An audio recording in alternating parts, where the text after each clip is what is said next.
welcome to my thrift store book haul. Yeah. So, recently I went to some neighborhood thrift stores and I just like to go browsing in their book section because a lot of thrift stores have really good books that I've been looking for cheap.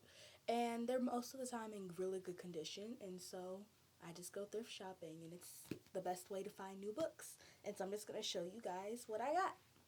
So, first off, I got The Goose Girl by Shannon Hale. There's a kind of a close up of it. I read her, what's it called, the Ever After High trilogy. I loved it, even though that last book was, oh my gosh. But yes, I got The Goose Girl by Shannon Hale. I'm excited to start it. Sounds really good. And according to the back, it looks like it's a quartet. So I'm looking forward to that. I think it's going to be pretty cool.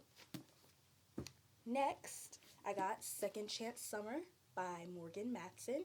And I read Amy and Roger's Epic Detour by the same author, and it's really good. I decided to just read the books in the order she brought them out.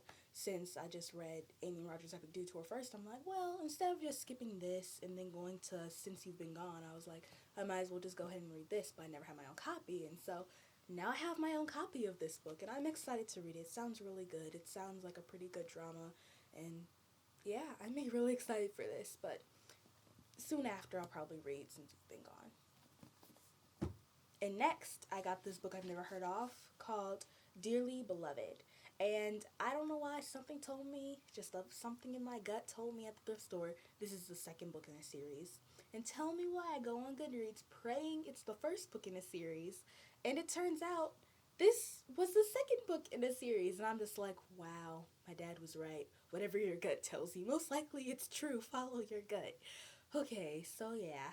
But that's what libraries are for. I can just go put the first book on hold. But sounds really interesting because it's like people can be turned into zombies, but some of them can be those mindless zombies you see on like The Walking Dead or Zombieland and stuff like that. But then some zombies are still themselves. They are just like their bodies are just like decaying and they just look like zombie bodies.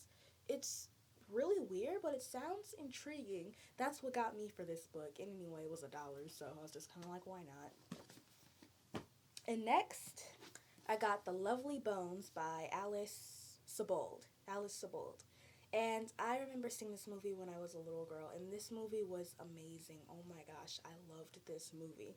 It was really sad because I just felt so bad for the main character.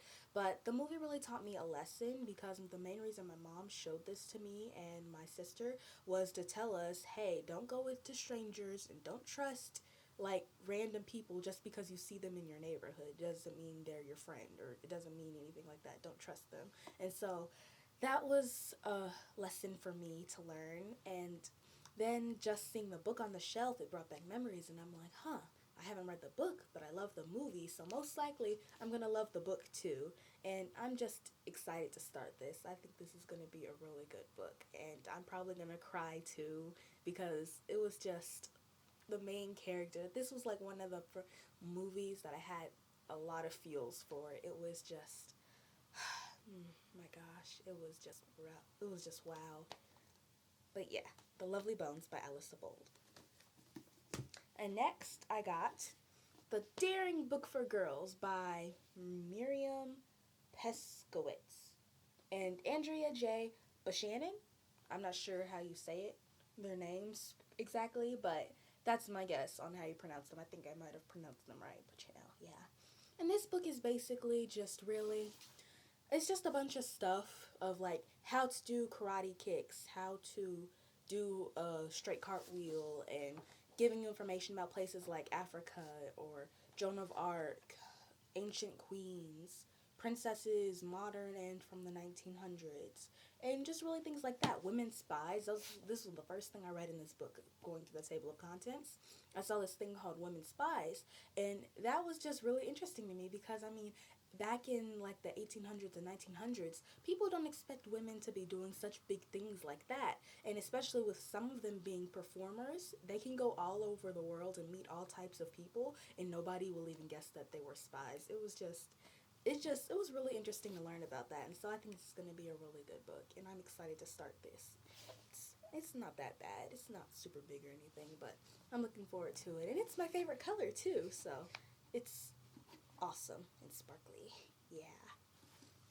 So anyway, that concludes my thrift store book haul for today. And yeah, give this video a thumbs up if you liked it. Comment down below on books you've gotten from a thrift store before. And I'll talk to you later in my next video. Bye guys. See you later.